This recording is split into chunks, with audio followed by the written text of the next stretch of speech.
This is going to be an update about investing, and I've definitely learned quite a bit in the past couple weeks. I've been reading up on some books and just, watching a lot from different people on YouTube and just, learning as much as possible about specifically leap option contracts.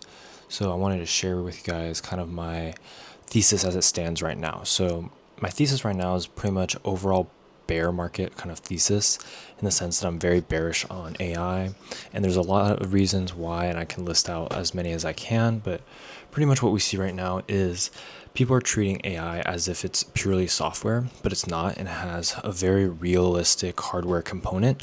And as people who are familiar with investing or, startups or things like that, you understand that hardware is actually very difficult to master, and it takes a long time because it's not very scalable. Because you're dealing with something that's actually physical and real, you need to have the production capacity to actually make things like that. And what am I talking about for AI? I'm talking about the data centers and the chips. Chips have to be made by somebody, they have to be shipped out to people, and they have to be used and properly integrated into existing companies and workflows, right? So that's a huge problem because the chips are fine. There's enough chips, right? But then you have the issue of like how you're going to power the chips and run them all the time. That's a power constraint. That's also a physical constraint. And there's unfortunately not enough power. And that is a huge issue. And that's where we're getting to a point where it's going to take, like, let's say 10 years for us to figure out how to fix this power problem, because demand is going to continue to surge up. But we don't have 10 years in the sense that the demand is going to be so high in the next couple of years that's going to cause a problem. And I don't know what the solution to the problem is, but my point is I'm betting that this problem is not going to be solved within like the next 2 to 3 years, right? And that it's going to limit some aspect of this whole AI thing, okay? Because right now we have a lot of people who are super, bullish on it. Really, there's a lot of big companies pouring tons and tons of money into it. And I think it's good to just step back and look and understand what is the return on investment for this. I think if you were watching the Super Bowl in America, you would see that Google Gemini had an ad, and they pretty much showed a family that took photos of some room that they wanted redecorated, and they uploaded it to Gemini, and then Gemini gives them like, oh, here's like, you can put the couch here, and it gives it like a new photo with all the nice rooms or stuff like that. And it's like, okay, that's great for the person. But you have to understand that in business, right, the individual doesn't pay that much. You can see that chatgpt, you can see all this, like, where the people are paying $20 a month to use the model like crazy, like 24/7 if they want to. And that $20 a month is not covering anything. So from a company business perspective, they're not making any money from subscriptions, okay? It doesn't matter if everybody in the US is paying $20 a month. It's not enough because people use it a lot more. And the problem also you have is that the super users, the top 1% of users, are using enough for probably like $300 a month or $3,000 a month. And it's costing the company so much money. So then you're asking, okay, well, maybe those people aren't making that money, right? What about the overall, the overall businesses and things, right? Well, okay, like businesses, okay. Well, let's see, how much productivity have they seen from AI? Well, here's the reality. I mean, I remember going to this conference for we had it was a former researcher at OpenAI was talking about how like there's this jagged edge of super intelligence, in that AI excels at things where it's able to be trained on those, and also more importantly, there's like a benchmark for what is correct, right? So AI is really good at, doing certain problems where we can define what exactly is correct. What is the right answer? What are you supposed to do? And then we can use that to test AI and improve it on certain things, right? So this is like where maybe you have like a medical image, right, from a scan. If you have the correct version of what the diagnosis is supposed to be, it's very easy to train the model. But then what about those situations where you don't have anything correct or don't have enough data? That's another problem too, right? AI is trained on a lot of data, but you need more data to improve it on certain things. So things it doesn't have data on, that becomes an issue. And then if you talk about businesses, they want security, right? So they want to have AI that's more secure and is more local. And then all of a sudden you want to train a specific AI for a company. Well, now you go back to the data problem. And that data problem has been around since the creation of laptops and the internet, in the sense that a lot of businesses don't collect correct data, don't collect high quality data. And so if you don't have any high quality data available, you can't even train the model to get the output that you want. So these are all constraints that have been around, that will continue to be around. Hopefully they'll be fixed eventually, but I don't think they'll be fixed anytime soon, as in within the next 5 years. Then you have the other problem of just the scale of this monstrosity of spending, and also the fact that the reason why these companies are able to spend so much. So there's this diagram out there, you can search it up. It's like I think it was released by Bloomberg or something, like Bloomberg, like the top 5 AI companies bubble. Just type that in or something, right? And it's just showing this interconnected web between like Nvidia, Oracle, AMD, Nebius, XAI, like a lot of these other companies, right? All AI related, and what they're doing at Microsoft, and they're just giving each other equity promises. So they're pretty much saying, "Oh, we promise, we pledge to fund, or like give OpenAI, let's say for Nvidia, right? Like $100 billion or $30 billion, right? They promise. You have to realize this is a promise, right? And then like OpenAI says, "Oh, we'll promise to buy, this number of chips from Nvidia," and it's just a circle. Everybody promises a bunch of IOUs, right? And so that's fine until it's not fine. That's fine until one of them goes bankrupt, right? And then the problem is with like 8 different companies in the circle, the chance that one of them goes under, especially that it's a new kind of era, it's a new wave of things, there's a lot of uncertainties. It's pretty high, I would say. And then you also look, for example, NVIDIA, right? Originally in the beginning, everybody's like, oh, we're all going to use their chips. Now all of a sudden you got Google making chips. You got other people, like OpenAI starting using Cerebras as a different startup for chips. Right? So now they no longer have market dominance. And so that means that the ultimate thesis of their business has changed in a sense, right? Also, you have a lot of people mentioning that they would love to buy more AI and chips from NVIDIA, but they simply don't have enough power to run them. So they're like chips that are just bought, but they're just sitting in inventory. So therefore, there's going to be, potentially a decrease in demand. And even if you don't think that would decrease demand, you're like, well, what if like everybody has one? Well, yeah, maybe. But also, if you look at the way that models are progressing currently, you see that it's no longer a compute problem in the sense that having more chips isn't going to fix the issue. We're returning back to where a lot of researchers and scientists who are saying that it's not a compute problem. It's not like having more powerful chips is going to fix it. It's becoming more of an algorithm problem. And I think if you go back all the way to the beginning of when this first started, when there was only like a couple companies starting out, right? You have OpenAI, you have maybe like Anthropic, and then all of a sudden DeepSeek hops on the scene and like it just smashes everybody's expectations because it's able to do so much in such short amount of time, right? So then you realize it's all an algorithm problem, right? If you can train the model better in a more efficient way, then you don't need the number of chips. So I think ultimately in a world where like you actually probably won't need that many chips, like think about in the past, right? The computers that are in my laptop used to take up an entire room, but over time they got smaller and smaller and smaller and they required less and less power to do more and more complex things.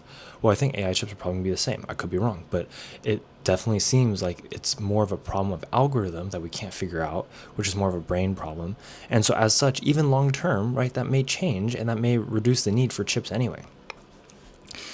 Those are all more speculative for sure, but I think a lot more definitive things is if you go up, you search any of these companies, and I'll list the ones that I'm, currently betting against.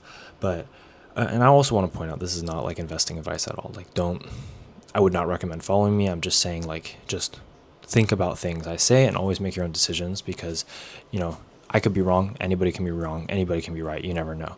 But like you look at their PE ratios. And of course, a lot of people will say, oh, tech PE ratios are always high. That's true. But if you look at Google's PE ratio, it's at like 20 or 40 or something, right? And Microsoft, same thing. And these are people with like solid established businesses that brings in revenue, right? Google has Google Ads revenue. Like they're pouring a lot of money into AI, but at least they have some money in the first place, right? However, like Nvidia, like I don't know how much money they actually have, right? Compared to like the amount of demand and promise that they're giving for these like data centers and how much they're going to support them and all this stuff, right? So you have these like PE ratios that are extremely high. Like, and I would probably say a PE ratio over a 200 is pretty high. And you have like Palantir, like way over 200.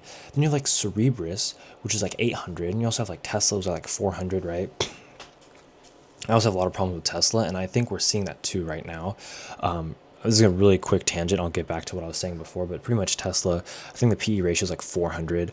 And then you look at like their underlying model of like what they're doing for a business, and you realize that they're sitting at an oversupply problem. The Cybertruck price has dropped so much. Their Teslas have dropped in so much price. They said they're going to stop making Teslas, which all of a sudden means that what company are they, right? Their whole brand is around making cars, and they're going to stop making cars. And then maybe they're going to make robotics, right? And then all of a sudden it's like, okay, are they going to have enough head start in robotics where they have not not worked on robotics at all, and their whole moat is around cars. And so now it's just like, it doesn't mean they can't do it. It's just saying, okay, we have a lot more questions now than we have answers. We have questions about how they're going to become profitable. How are they going to do these things if they're not going to actually, let's say, make cars, which is what the whole investment thesis was all along. And so like you're having these changing investment thesis. People are very excited about it because it's the only public company that is owned by Elon Musk that people can possibly buy. So they're very excited for that. But who knows what might happen with SpaceX, and also like maybe a Starlink IPO. I don't know, but that's a whole other thing. And then getting back into pretty much what I was saying earlier is that you look at the job market right now, it's not doing too hot. Inflation's pretty high, right? And we're on the brink of potentially going to war, which can cause a whole lot of issues. So I think like this is a situation where it does seem pretty precarious. So let me break down exactly what my investing thesis is and what I'm doing with it, right? So in terms of stocks, I pretty much don't have much. I just have gold, I have Coca-Cola, I have Walmart. The reason I have Coca-Cola and Walmart, because those are usually like recessionary proof stocks. But yeah, and then I have gold because gold's like just been shown to be good because we're in inflation. Pretty much the US dollar is worthless, and that's just a fact. I mean, if you're getting paid in US dollars, it's kind of unfortunate because if you look at just the rate of inflation and what US dollars used to buy, like, yeah, of course it's going to go down over time, but I think there's a point where it shouldn't be going down this much, especially if you look at it in regards to other currencies and stuff, and the fact that we're probably going to end up just printing more money again. So gold is always a pretty solid bet, I would say. Okay, now into the overall company. So the thing with leaps is that you can only really buy a options contract for 2 to 3 years, and usually it's 2 to 2.5. I've never really seen one for 3. So that's unfortunate. I would wish I could buy them for 4 years because that'd be like even better, because pretty much my thesis is that within the next 2 to 2.5 years, there will be a significant market correction due to the factors that I listed because of the AI hype dying down, plus a lot of economic like factors, plus maybe geopolitical that come in in play. I don't know when this is going to happen, so that's why I'm giving myself pretty much 2 years for this to play out. I have no idea if it'll happen in 2 years. If it doesn't happen in 2 years, then I'll just roll them over, which means you just kind of sell them and then rebuy them again. And you lose a little bit of money, but pretty much it's like the idea is if you're going to be right in the next 4 years, then it's worth it to sell them and lose a bit of money and then do it again. But okay, here's the actual value positions. I have 2 QQQ puts. So QQQ is a S&P 500 index fund. So I'm pretty much betting that it's going to go down like quite a bit. I have an AMD put. AMD mainly just because it's like one of the chip ones. And so right now, like AMD, nvidia, you also have Intel. They're all trying to make chips. Google's trying to make chips. So they're all fighting with each other. And the point is, I just don't think one of them is going to be as dominant as. So like all I have to be right in this situation, all you have to do is say, okay, well, I bet that AMD is not going to be the number one and grow in this like very competitive landscape. And that it's probably going to suffer because originally when people first really focused on it, they thought it was going to be the number one, or they thought it was going to be the top couple. And now we have a lot more competitors entering the landscape.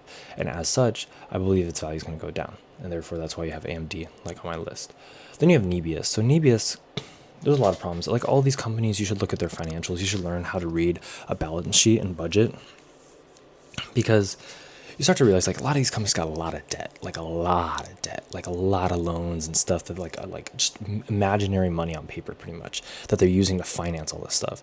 And like you look back at .com boom, the bubble burst, all that stuff, like the whole reason things burst is because like there's debt and people thought they had money and then they don't have money, and then people get surprised that they don't have money and they're like, what, you don't actually have money to pay that? And then the house of cards comes crashing down. So that's exactly what Nebius is. I mean, of course, it has, a lot of customers, a lot of clients, but I mean, it's at an 800 PE ratio, okay? Like, that's just, like, absurd. Like, and I literally just I don't have an explanation for that, and therefore, I think that number has to go down, and therefore the share price has to go down. So that's why I have a Nebius put. Then I have a CoreWeave put, also just another example of, sometimes they also have earnings, they have manipulations of their balance sheet, so they'll try to hide certain things by depreciating things and making it seem like, oh, they have more cash flow. Like, for example, Tesla did this. Like, they have a lot of profit just from, like, tax credits, and it's like, come on, like, this is not what we're doing, right? Same thing with, like, GameStop. GameStop is literally like a shell of, it's like an investment company at this point. It's a speculative investment company because all it's done is just use its like previous, like, I think it was interest on like a loan or something. That's its only like income. And it's like just like, of course the business doesn't do anything, 'cause I haven't seen a GameStop in forever, right? It's just a meme stock now. Yeah. And then so I have an Intel put, and then I have nvidia put, and then I have Oracle. So I think, if I'm not mistaken, they have a negative earnings per share, right? Which is like great. Maybe they'll scale a bunch, but if you combine that with a bunch of debt and then a bunch of other factors I listed about the overall AI situation in the beginning, like, you'll realize, okay, this is kind of risky, right? Then I also have a Palantir put. The reason the Palantir put's there is just because it's at like a 200 something PE ratio, and I'm pretty much just saying, well, I think that's a little too high for what it is right now. And like, maybe I'm wrong, maybe I'm right, who knows? But yeah, so we'll see about that. Then I also think that, so I'm going to add Tesla to my list of puts, right? So put just means like you think the market's going to go down. So you say, I reserve the right to sell at the current price, and in the future, I want to be able to buy at that lower price. So that's pretty much how you make money. You can sell it. I'm also adding some Bitcoin puts because I think the problem is people think Bitcoin is digital gold. It's not. I don't think it is, because of how it's performed in like kind of prior situations. Like, you look at it, it's more like a, how do I describe it? It's more like a speculative kind of situation. Because even though institutions are buying it very rapidly, like, I'm not using Bitcoin to pay. You're not using Bitcoin to pay. We're not using Bitcoin to pay right now. Like, yes, you can with their like credit card and stuff, but like, no, you're not, right? So as a result, right, like, that's what's going to happen is, as soon as we go to war, as soon as things get weird, people are going to pull their money out of Bitcoin because they're like, no, that's not good. And you're already seeing this right now. I mean, like, it used to be at like 120K, and now it's at like 60, right? It's like, that's like already halved. So I'm actually kind of sad that I didn't see this earlier, and I didn't put a put earlier. But, you can only have so many bets and things. So anyway, yeah. Yeah. So I guess that's kind of my thesis right now. I think it's important to, try to make the most of it, and to understand that you might be wrong, but try to do your due diligence and research, and at least have a very good reason why you would more likely be right than wrong. And again, not financial advice. Do your own research, figure out what you're going to buy yourself, and don't listen to me.